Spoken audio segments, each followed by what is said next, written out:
Okay, so I think we are live.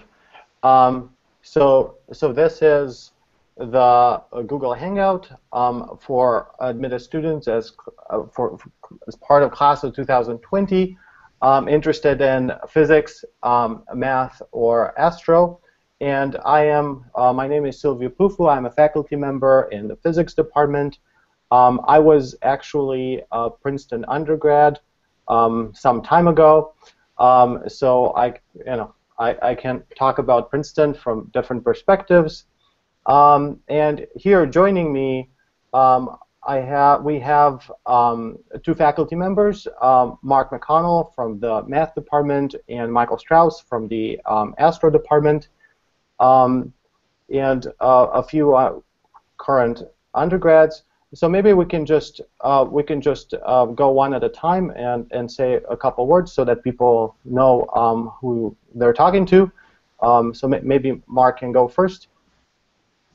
Okay, yes, I'm Mark McConnell. I'm from the mathematics department. I tend to teach sophomore and freshman and sophomore level courses both to the math majors and to non-math majors. I'm also the advisor for the junior class, and yeah, looking forward to taking questions today. All right. Maybe Michael, if his microphone works, maybe you can go next. Can you hear me? Yes. Okay. Closing my machine and starting it up again worked it. Okay. So I'm Michael Straus. I'm the associate chair of the astrophysics department here at Princeton. As you may know, Princeton has separate physics and astrophysics departments, and a question that often comes up is people trying to decide between those two majors. And both are excellent departments. The physics department is somewhat larger, and it's a broader subject overall, a larger range of different topics. But both considered among the top programs in the country. One of the things that I think we'll be talking about further is the program of independent research for students both in any department, including math, physics, and astrophysics. And in astrophysics in particular, and we have several of our majors here who can tell more, they're really doing cutting-edge research on projects that we as the professors do not know the answer to, which is really one of the great excitements. And of course, we can tell you more about the astrophysics department as the questions come up. All right. Before we go on and introduce the students, I should say that anyone can submit questions through the Ask Questions button or window. I don't actually know how it shows up for our viewers. So everyone should ask questions. Okay. So now maybe Jenny, you can continue. Hi, I'm Jenny. I'm a freshman, and I'm a prospective math major. Okay. Jinsu? Can you guys hear me? Yes. Okay. I'm Jinsu, and I'm a junior in Astro department. I'm working with Michael Straus for my JP right now. All right. Roberta? Hi, I'm Roberta. I'm a senior at Princeton here, and I had an amazing time in my undergrad, so I hope I can help you answer some of the questions you might have. You're in the Astro department? I'm in the Astro department, sorry, I forgot. Okay, good. And Rory? Hi, I'm a senior in the physics department. I've done most of my research with a dark matter detection experiment called Darkside 50. All right, and Roy? Hey, I'm Roy. I'm a junior in the math department, so if you have any math department related questions, feel free to ask them. All right, so we have one of our first questions. How early into your time at Princeton do you begin your major courses? I can say about the physics department. So the physics major, in order to get your degree in physics, there are some prerequisites for getting into the physics major, and also some departmentals. So, but I would guess the answer to this question is that the courses would start freshman year. We have a track for physics majors, and then it just continues from there. So people interested in physics, there's a special track for physics majors that starts freshman year. How does it work in the other departments? Well, I can answer for astrophysics that the one starts basically the same as physics. In order to do your astrophysics, you need to know your basic physics. So that freshman year physics is one that everyone takes. It's probably worth mentioning that some of you may be taking AP Physics now, and with very few exceptions, we strongly encourage people, even if they do very well in their AP exam, to take the freshman physics course. And don't worry, we will challenge you and make sure that you will learn your material. Yeah. So how does it work in math? Right. Let's see. So in math,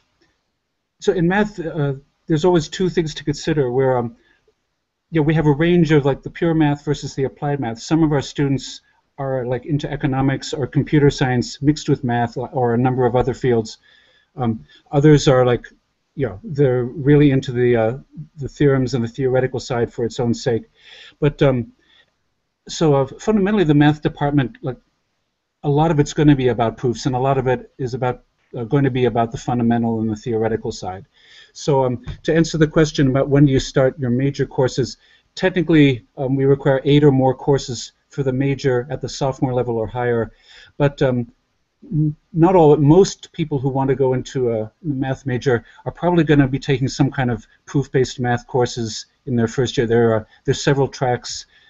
Many of them are we revisit analysis, which is to say calculus, but with full proofs. Asking all the questions: what is a real number? Why does that integral really converge, and so on. And as Professor Straus says, even if you had some of this before, even if you've been lucky enough to go to a math camp or an IMO program and learn a lot of the theoretical material, our theoretical freshman tracks do challenge people. So we encourage you to take them. All right. One of the other questions that we have here is about physics, but I think it can be asked about any of these departments. The question is, maybe I can select it. How rigorous is Princeton physics, or math, or astro? If you start to fall behind, what resources are available to you? If you are really struggling, is there pressure for you to switch majors so you are still on track to graduate? Well, I can say a few words about physics. I think it really depends on your interests. The real difference between the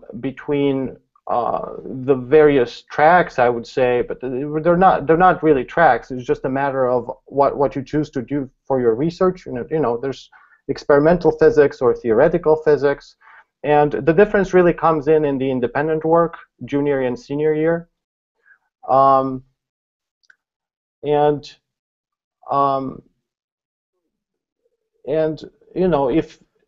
If you're really struggling, there are lots of resources, but most of the time, if you want to finish with a degree in physics, you can. If you find something else that's more interesting to you, then you can try to do that. So I don't think there's pressure to switch majors. It's more like if you're struggling in physics, then maybe you're not really that interested in physics. Maybe you're interested in something else, and you'd want to do something else. So how does it, what would the answer be for math or astro?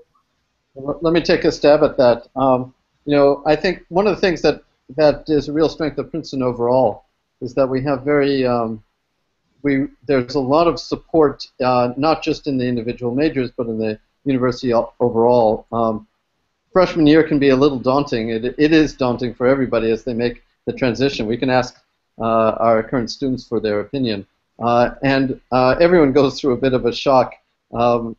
College really is different from high school, and Princeton is a very intense place. But having said that, there is a lot of support, and often people tend to underestimate, or I should say overestimate, how poorly they're doing. They get one somewhat poor grade on a midterm and decide that physics or astro or math is not for them. Everyone struggles in the beginning. One of the anecdotes that I like to tell, John Bacall, who's one of the giants in the field, he passed away now a decade ago, was actually at the Institute for Advanced Study. When he was a freshman, he got a C in freshman physics.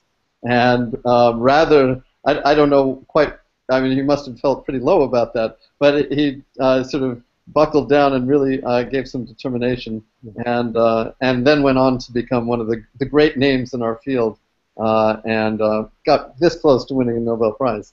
That's a whole other story. But one should not, I mean, the freshman year can be tough, and there are a lot of people to talk to and a lot of people to reach out to, and it's something that you very much want to take advantage of when you're a student. But you should not take a less than optimal grade right in the very beginning, or a sense that, gee, everyone else is smarter than me, as a sign that therefore physics or astronomy or mathematics is not for you. Right, boy, I fully agree with what the two of you have said. So last fall I was teaching, one of these first analysis courses where we, started a little bit slowly but rapidly sped up, breaking down calculus to the very basics and then like redoing it all from the beginning. And we, I can't say the problem sets are short. I have to say the problem sets are rather long, but I helped write them, so I can't complain about that. But the resources for help are, I mean, I think I had hours and hours of office hours, and it was so lucky that so many students could come to the office hours, and we talked over the problems, and different groups formed, group in that over in the sofa in that corner, group in this corner. We there's lots of help in the evenings. We had teaching assistants. I think 3 nights a week we had some teaching assistants, and groups of students would talk with them, and then there's a lot of camaraderie, a lot of support, and as Professor Straus says, when you like after the midterms or after the first quiz or so forth, there's always times students stop by and they're feeling really badly. I can tell you in math, just the adjustment to proving your theorems rather than just accepting them from the book is a big change. I mean, so this is the United States. Most of the American mathematics courses, there's hardly any proofs at all, and even in Euclidean geometry, the proofs are sort of shrinking as the decades go by. And so we're really teaching you something new, and so there's going to be some low grades. It's like you're running your trip a couple times, and but so I always advise people to continue to sort of assess where they're at, and again, as was said, to not be too pessimistic, not to get too depressed about it. Just I mean, you're learning a tremendous amount of material. You're learning it really fast, and it'll gel better by January. It'll gel better by next March, and so forth. I'm wondering if the undergrad majors, not necessarily themselves, but if they got any anecdotes about their friends or something to like this.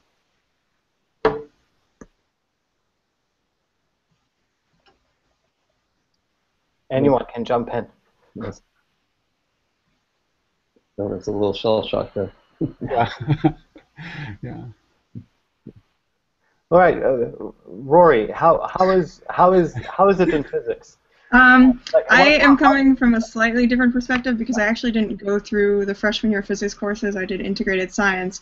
But I will say that once you get into your sophomore year classes, which are usually strictly people in physics and astrophysics, because it's usually between the two departments about 30 people, you get to know everybody, and so problem sets are very collaborative, and it's not a cutthroat environment. I mean, you're going to learn as much from your fellow students as you will from the professors, because people will know things in areas that you don't know, and I've always had a really good experience with my fellow classmates. They've always been very willing to talk me through a problem if I don't understand it.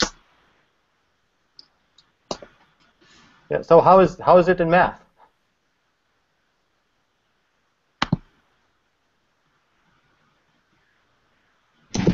Yes, I could answer this. Yes. Yeah, go ahead. Sure. So my findings so far is that what's really important is to work with other people in problem sets, just like I guess in the physics or astro departments. But with math problem sets, it's actually encouraged that people should work together and collaborate, and that way everyone, if you're struggling with one problem, then maybe someone else will be able to help you with that, and then you can help them the next time, and so it's also a very collaborative environment. Yeah, I just want to jump in on what Jenny was saying, in that I end up working, I pretty much do all of my problem sets collaboratively, and I don't think I've ever done a problem set like on my own, just because it's also like very nice to work with other people and gain insights and different trees of thought. Yeah, you They can't hear me. you I guess you can gain different insights from listening to how other people are trying to solve the problem. So that's also like another good reason to work with other people, and you also make friends that way. Yeah. All right. So we can try to move on to one of these other questions. One of them has 4 votes. So the question is, where do most graduates of these departments end up? How do professors help with graduate school recommendations or candidacy for fellow/scholar programs like the MacArthur Fellows? So I would say, from my experience, so somehow we don't keep track of where our undergraduates end up after getting their degree. But I think it's just a mix. I would say that about half of them go to graduate school, and about half of them do other things. It could be finance. It could be working for companies like Google, data science, things like that. From what I know. How do professors help with graduate school recommendations? Well, I think professors are willing to write graduate school recommendation letters. And I think the way the Princeton system is set up, at least in physics, I think it's probably very similar in astro or in math. Students have to do 2 semesters of independent research. Those are called junior papers. That's junior year, 1 per semester, and their senior thesis. So that's a 3rd research project. And by the time you apply for graduate school, you will have worked with 3 different faculty members who know you well and can write letters for you. So I think, and the application for graduate school requires 3 letters. So I think the way the system is set up is very good. Yeah. Anyone else? So, yeah, from Astro, I think the statistics are similar. About half of our students go on to graduate school in astrophysics. Students have gone. One of the things that Princeton likes to tell the students is that you can take from any major, you can go off in a variety of directions. So our Astro Majors have gone on to law school, to medical school, to public policy, to education of various sorts, to careers in other sciences, engineering of various kinds, finance, and so on and so forth. And I suspect you'll find similar lists everywhere. Those who do go on to graduate school in astrophysics, many of them have gone on to become leaders in the field and faculty members at top universities, including 1 or 2 back in our department. And Silvio, you were an undergraduate at Princeton, so I guess that's true. I was. Yes, indeed. Well, let's see. In mathematics, I think it's slightly changing. The last time we checked, maybe slightly less than half went to grad school right away. So in the pure math side, and then there's another group that goes to grad school, like again in the related field. So by coincidence, 2 of the last 2 people I advised in my current senior thesis student are in economics, and they went to very good grad schools in economics. And again, someone else I'm advising is he's primarily in computer science, so I think he's going to grad school there. When I talk to people about what they're doing in the summers, for instance, Google gets a lot of our people for the summer internships like Mountain View or sometimes New York. And there's a lot of small startups that are getting math people for different reasons. There's a trend nowadays for online teaching, because like with this Google Hangout, online things are changing so rapidly, and how many different ways can you teach math, or how many different ways can you teach physics? So small startups are popping up all the time there. So and how do we prepare people for the for recommendations? Yeah, Sylvia says we're happy to write recommendations. It's more, I think it's more, how do we prepare you for we're really into helping you with the education in general. It's as you said, there's sort of a Princeton-wide thing. There's 2 junior independent projects, and then the senior thesis. I think Princeton's fairly unique in that everybody writes a senior thesis, and so in those things, it's largely your own initiative, but then you're always engaged with a faculty member. Hopefully in like weekly meetings, and you're presenting ideas, and the faculty member says, "Oh yeah, what do you think about this, or have you tried that?" And after a semester or a year of that, of course the faculty member knows what to write in that letter of recommendation. Lots of good things come to their mind. One thing I'm not sure if we've addressed is, did the student in the question mention MacArthur Foundation or MacArthur Fellowship? Yes. Yeah, I think the MacArthur is for a different age bracket, more the 30, 40. So perhaps they're thinking of like the Marshall, the Truman, the Rhodes scholarships, the what am I blanking out on, the like the other various fellowships. So there are offices on campus that are more directly for, say, the Truman, the Marshall, the Rhodes, and the Fulbright. That's the word I'm looking for. And I know there have been students who, in an advising meeting, they said something that triggered my mind, maybe some interest in this or that, and I say, "Oh, have you considered the Truman to this one, or have you considered the Fulbright because you expressed an interest in European travel for this specific research purpose?" So we point people to that office, and then we're doing the education in general to help make it happen. So. Yeah. So. Well, if there are any seniors here, like what are your plans? I can speak to my graduate plans. I'm going to University of Michigan to study high energy physics experiment, and I have had a very easy time finding recommenders. I got one of my JP advisors, my thesis and JP advisor. I've spent about 2 years working with him, and then I did an REU at Fermilab the summer after my sophomore year, and my advisor during that summer also wrote one. But as far as how much interaction I get with my graduate or my senior thesis advisor, I spend an hour a week meeting with him individually along with an extra postdoc, and I also go to group meetings. So over the course of the week, I probably spend at least 3 hours interacting with him directly, as well as the group members. And he's always available via email. The postdocs and other grad students are available via email. So I've really become part of the group, even as an undergraduate student. And I think that's unique to Princeton, because you have to do this independent research. The advisors are very, very willing to take on undergraduate students, which is not always the case at other schools. Yeah, so I think this ties in nicely with the next question, which is, what research opportunities are open to undergrads? Also, can you study abroad for a semester and still graduate on time? In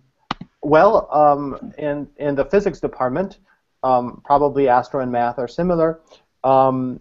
People have to do, in order to graduate, they have to do 2 research projects. 2 research projects junior year, 1 per semester, as I said. These are the junior papers. And the senior thesis, senior year, which is also a research project. It's a year-long research project. In addition to this, every summer we hire over 30 undergrads. Of course, some groups, like the experimental groups, hire more students than others. So there's also that.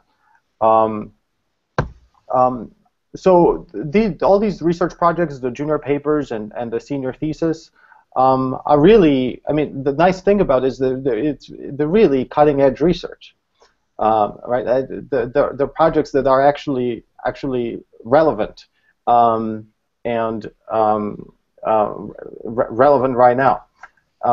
And well, one good thing about the physics department is that the number of majors is about 20 per year. So between juniors and seniors, there would be about 40, maybe a little more than 40. And there are also 40 faculty members, about 40 faculty members.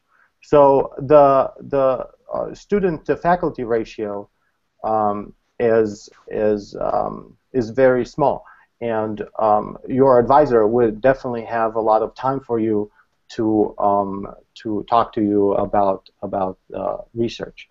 The second part of the question was, can you study abroad for a semester and still graduate on time? Yes, absolutely. If you are a physics major, it's probably easier to do it maybe sophomore year, but it's also possible to do it later. The problem why it's a little hard to do it, for instance, junior year, is that it might be hard to find courses at other universities that are sort of equivalent to the ones at Princeton, but it's not impossible. Many people, well, not many people. There are people who do it. Okay. How does it work in the other departments? So what are the research opportunities, and can you study abroad for a semester and still graduate on time? Okay, let's see. In math, math, it's a bit more to say because there's two schools of thought on research in math. So and it's really up to the students' choice where they put themselves on this continuum. One is that math is just such a 2,500-year-old subject, and if you're going to go to the deepest levels, there's so much to read and so much to learn that you'd prefer to spend your undergraduate years doing the reading, being guided in your growth there by like expert faculty, but still viewing it as a learning thing, and then setting as your goal to produce like really great new theorems in grad school.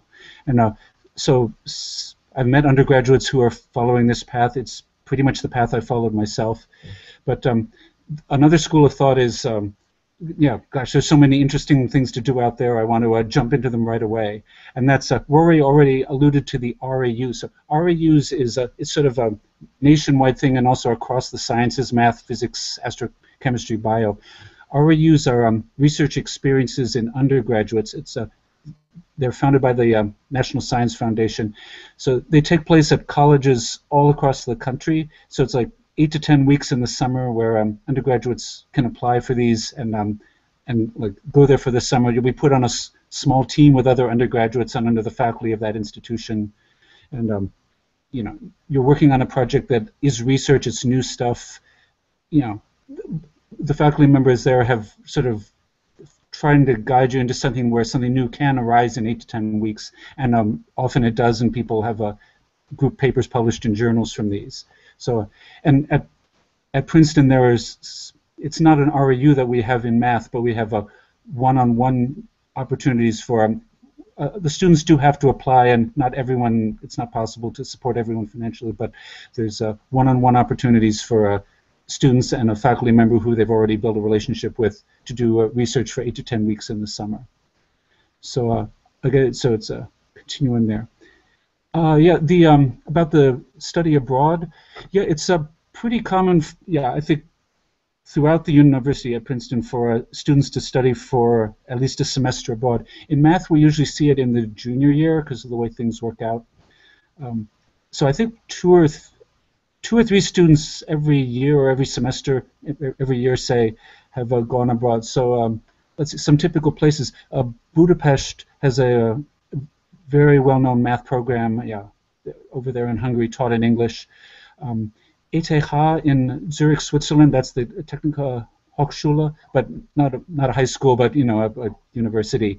So I think they've been building a relationship with Princeton where like they sort of invite a couple students every year to go, and I'm looking at you, Roy, for I guess, right, after this.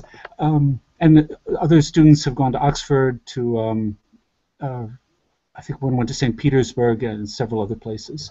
So there's an Office of International Programs that works on the actual placement and the visas and the scheduling and all that kind of thing. But the math department always helps with that. I wonder if I can jump in for astrophysics.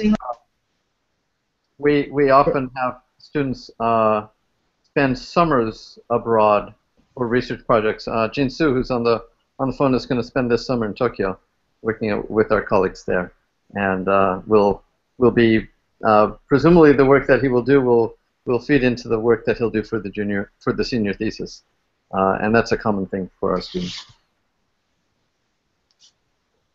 Yeah, so I guess I just want to butt in here and say that I studied abroad last semester. I was studying abroad in Switzerland at the ETH Zurich, which Mark was talking about before.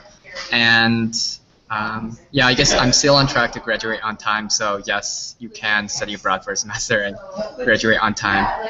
As for research opportunities, I would say, just like reiterating what Mark was saying before, there are different opportunities for whether you want to do sort of like applied or theoretical math research. If you want to do more applied research, a lot of the other professors in other departments such as computer science, electrical engineering, or maybe like ORF, which is our operations research and financial engineering, are very willing to accept you as like a student researcher. And if you want to do like more theoretical math research, a lot of the professors here are willing to accept you for like over the summer or even during the school year if you have time for that. And I think Mark can say more, but it's very possible to do like reading courses where you go through like a textbook or you go through several like papers in a field and learn more about the field, which may lead into like summer research opportunities or I guess thesis work as well. Does someone else want to comment on research opportunities or study abroad? Well, I could jump in for a bit to say about research opportunities. I think at least in the Astro department, it's very easy to get to do research pretty much with whomever you're interested in. So usually it's just very casual. You just send them an email or drop by and people are willing to talk to you about their projects and so on. And also I think, yeah, again, Princeton is very unique in the sense that you get to do almost full 2 years in your junior and senior year of full research with the professors. And I think generally they're all very supportive and very willing to work with you. And again, it's all very new. And from what I know in the Astro department, at least, many of them end up publishing their junior papers, or maybe not many, but some people end up publishing their work in junior papers and senior years and so on. So I think it's very, very encouraging for research. It's also not uncommon for students to do research as early as the summer after their freshman year. You don't need to be a junior to do it. You can get involved as early as you want to. It's just a matter of going to talk to professors.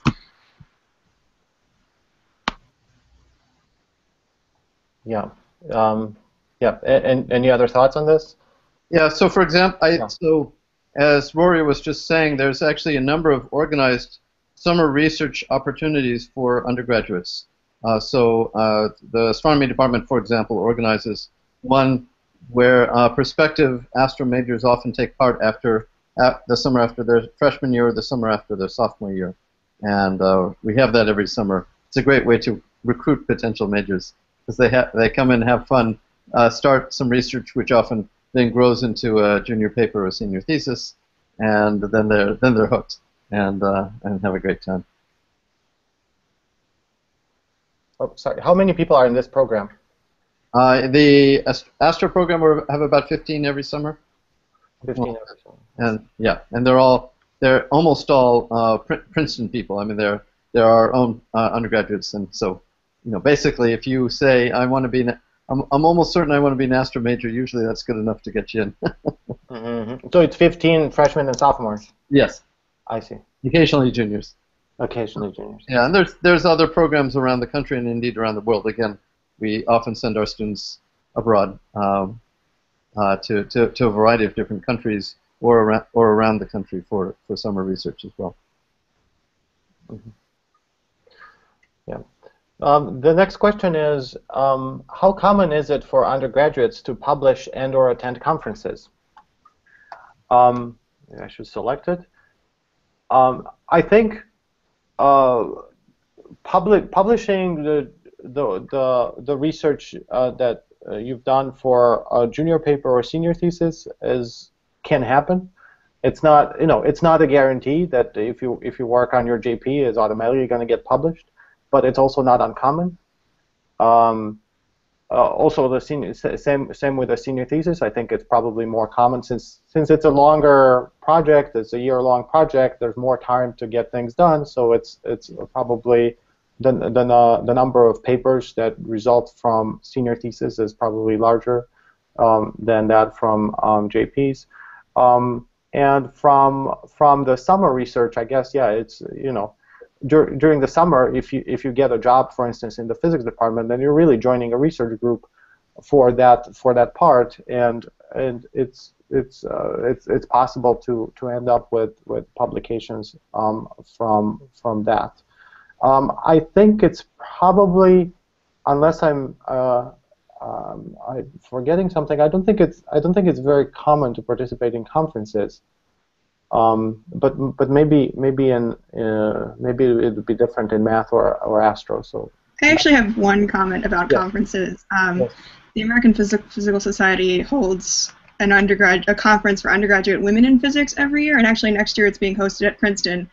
And I've participated. It's unfortunately usually during our finals, so I've had scheduled problems. But the department always offers to pay for travel costs and everything if you want to do things like that.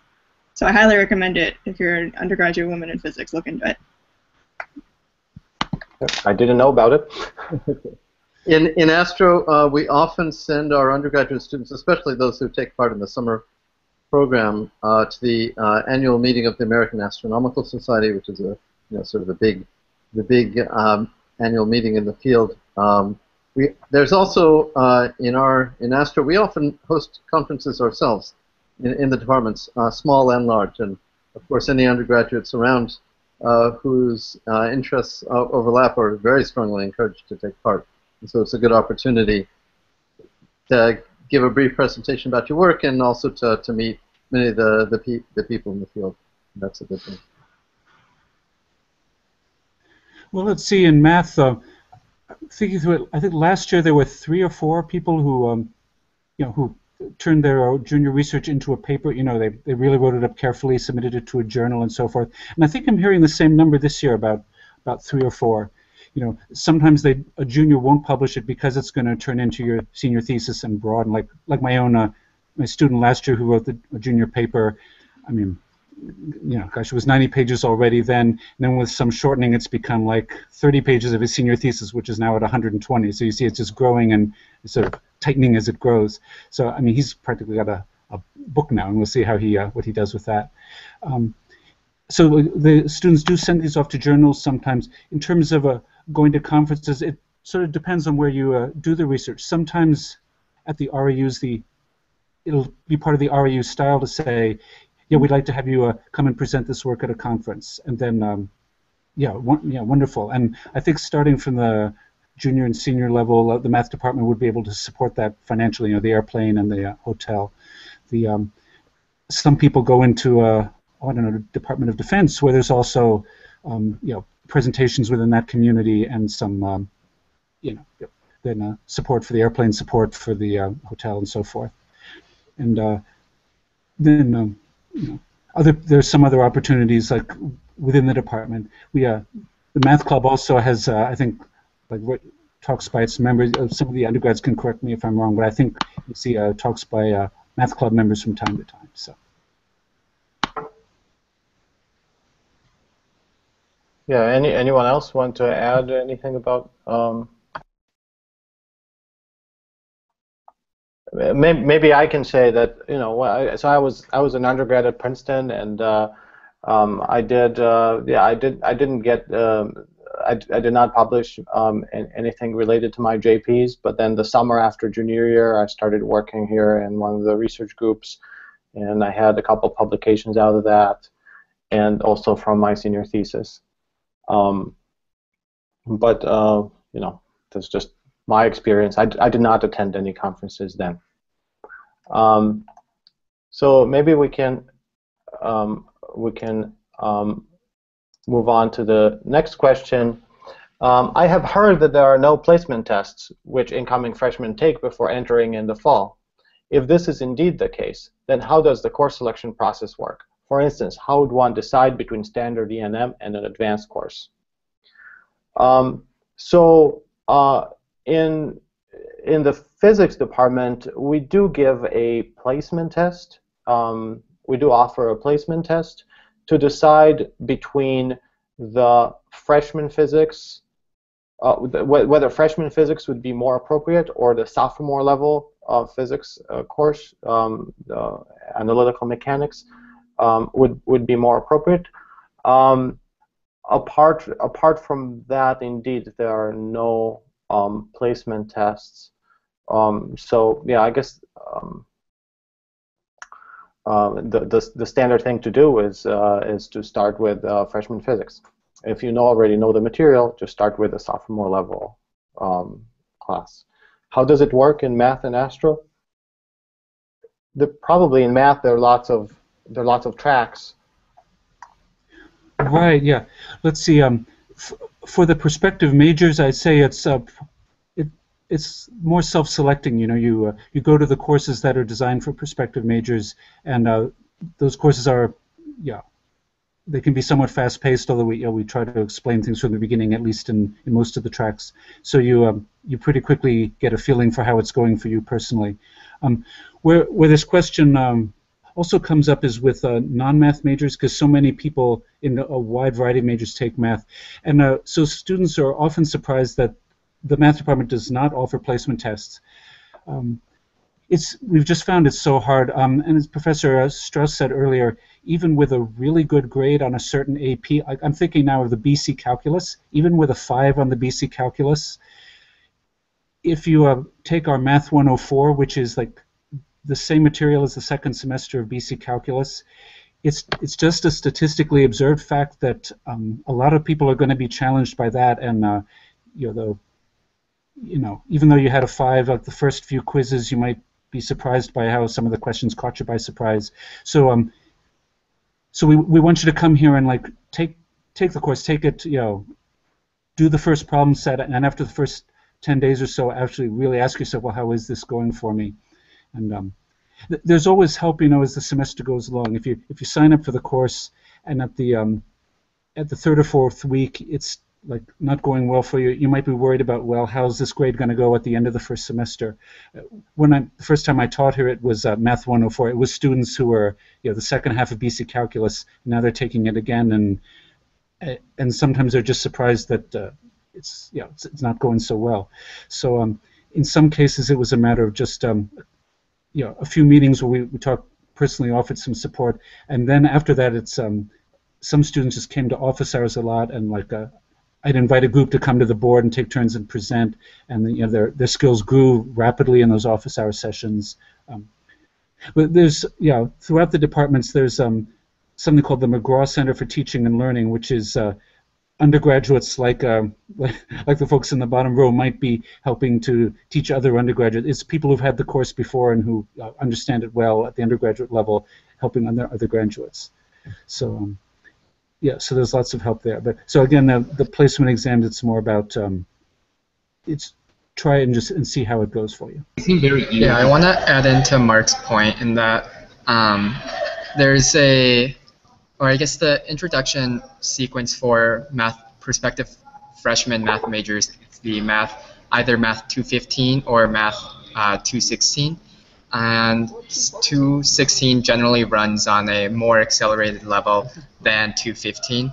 But during back when I took it, and I think they still have it in this format now, during the first 2 weeks of the semester, they run on the same pace, but with the homeworks having a Part A and a Part B, where Part A would be a regular homework for Math 215, and Part B, which is more challenging problems, would be a standard homework assignment for the Math 216 track. And so during those first 2 weeks, you can do the two homework problems, and you can see exactly where you fit in and whether or not 215 or 216 would be right for you. Mm-hmm. Yeah, I wanted to add that for physics also there are two different introductory physics courses, 103 and there's a 103 104 sequence and the 105 106 sequence. Either one is good enough for being a physics major. 105 106 is more challenging than 103 104. And the way to choose between them is to, well, the 103 and 105 start out as the same class for the first 2 weeks, and there's a couple extra problem sets for 105, and depending on how you find those problem sets, if you find them easier, if you find them hard, then you can just choose which one would be better for you, either 103 or 105. So this is Michael Straus. Just to add to this, every student, incoming student, is assigned a faculty advisor who sits down with them and talks through with them what their course selection should be. And so if you've indicated interest in physics or math, for example, you might get one of us to be your advisor, and we would sit down and discuss in detail what your background is and give you advice on what to take. And there's a lot of flexibility, as already been mentioned. If you start the class and it turns out not to be quite right for whatever reason, it's either too easy or completely over your head, the ability to switch is pretty straightforward, and that's something where, you know, in continued discussions with your faculty advisor, you can quickly figure that out. Just to follow up on this, I wanted to add that, you know, one of the great things about Princeton is the advising system. It's like whenever you have to make a decision, you know, especially regarding which classes to take, there's always someone to talk to. Usually several people to talk to and get advice from. So you wouldn't be on your own choosing your classes. If freshman and sophomore years, you have an academic advisor who would help you with that. Could I jump in with one more thing, Silvio? I realize I may have only told half the story. So the other half of the story is, if some people with a 5 on an AP exam will take the courses that take a course and find, oh, I really am understanding this very well, and I want to. So maybe I'll think about the next harder course. The real theme is, look at the courses, talk to your advisor, be honest with yourself about how it's going for you, and put yourself at the right level by yourself. Yeah. Do any of the students want to add anything? I mean, for Astro, you have to take all the basic math and physics classes, plus Astro 204, which introduces you the basic concepts of astrophysics. And I mean, I don't think any of the Astro Majors skip that class because it's too easy. And like a lot of things you learn in that class comes back in higher level astrophysics classes. So like taking that class is pretty much essential. And like choosing classes, I started as an Astro pretty late. I came in as an architecture major, but switched to Astro my sophomore year. So I never took physics or math before until my sophomore year. And Neta, who's a department head of astrophysics department, she helped me through like how to plan the rest of my 3-year sophomore, junior, senior year to fulfill all the requirements so I can graduate in time. So Princeton, like as Silvio said, the advising system is fantastic.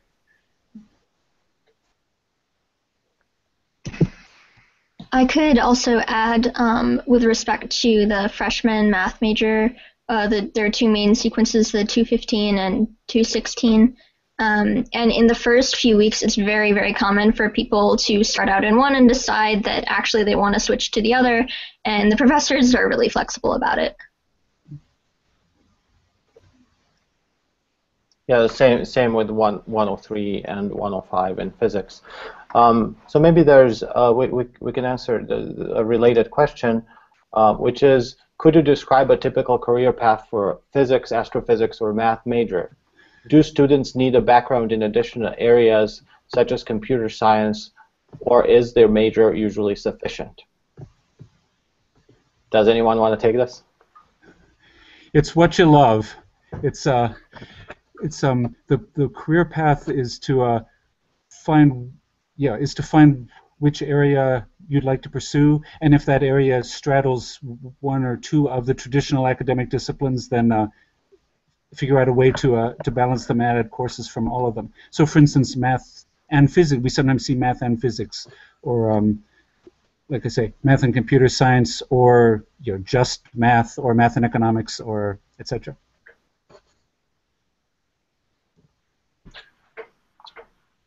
I know I've completed a certificate or a minor in computer science because I enjoyed the classes. It's also a great department, and I'm also really interested in the software required to process the volume of events that are produced in high-energy particle physics experiments. So for me, it was a relevant crossover, and it wasn't an enormous amount of extra work on top of the classes I had to complete in the physics department. So can you say a few more words, Rory, about the certificate programs? The certificate programs are sort of Princeton's equivalent of a minor. They're all listed online if you search Princeton certificates. But they cover all kinds of topics. The requirements are different. The computer science certificate, it's 5 classes. You sort of work through the 3 intro classes, and then you have to take 2 upper-level classes. And I took things like information security because I thought it was interesting. But yeah, again, the requirements are all listed online. I can't speak to anything except computer science, but they do vary from certificate to certificate. Yeah, I just want to stress that at least for the math major, you pretty much only have to take 8 classes in your department, and along with around, I think it's like 7 classes of humanities, you have 16 classes to take whatever you want and whatever that interests you. And so that could be computer science, could be I guess speaking amongst my friends, a lot of my friends take like Orphe classes or computer science or physics classes even.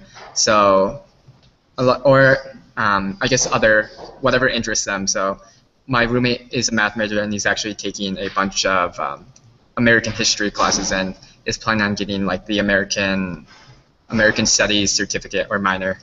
So it's pretty much you take whatever classes that interest you. We work very closely. Again, I think Jin-Soo mentioned Netta Bacall. Let's see, the wife of John Bacall, whose anecdote about the C in freshman physics I told earlier. She, as departmental representative, is an advisor to all the majors and helps students choose a set of courses that matches their interests. And so the Astro department is quite flexible in exactly how they fulfill the requirements. So there are students, for example, who are interested in the engineering side and will take, heading towards spacecraft design or astronomical instrument design, and will end up taking courses in appropriate engineering departments. And computer science is another common area where people will find themselves taking classes, higher level physics classes, higher level math classes. Some students find themselves interested in public policy and take upper division courses in that. Geosciences is another department that our students often find themselves taking advanced classes in, and it really ends up being, one of the things that will happen in the first 2 years is you'll be somewhat in exploratory mode and discover areas of intellectual effort that you didn't even know existed, and suddenly realize you want to learn more about. A very common complaint of students as they finish is, oh, I wish I had more time to take more classes in departments that I didn't even know existed when I first came. But again, as we talked about before, the advising system there'll be a variety of people to talk to get advice and try to sort of sculpt your major to cover the classes that you're most interested in. I would also like to say that, so I think you don't have to, as a physics or astrophysics major, you don't have to take anything else but, I guess, physics and some math classes. But if you want to, there's a lot of flexibility in the number of classes you need to complete your entire degree. So I think, and personally, I took a lot of statistics or computer science, and so I'm getting two certificates in those areas, and I think those classes specifically ended up being very useful in my research or other work I'm doing outside. So yeah, and also I would encourage everyone to have some time to explore other areas as well. So Roberta, perhaps you can say what you're doing next year. Yeah, sure. So I'm actually, it's been a big change for me. In junior year, I decided that I want to apply to grad school in computer science. So next year I'll be going to grad school in computer science. So from astrophysics again. So yeah, it's possible to change even later. So it's worth mentioning, and I suspect most of the people on online are roughly familiar with this, but you know, Princeton is a liberal arts university, and so it has a series of general education requirements. And so those of you interested in physics and math will not have trouble filling the science technology and the quantitative reasoning requirements, but there's also requirements for historical analysis and language and arts and social analysis, and there's a long list. And the spirit of all that is to give you exposure in a variety of areas that may take you a little out of your comfort zone, and so that you really have a broad liberal arts education. And that's something that Princeton does very well. And for the most part, students have most of those requirements finished by the end of the sophomore year. So that's the undergraduates perhaps can comment about how taking those courses outside of physics and math and astronomy has worked out for them. I mean, we heard about the student who's studying math, but is going to get a certificate in American Studies, and those kind of things are actually quite common on campus.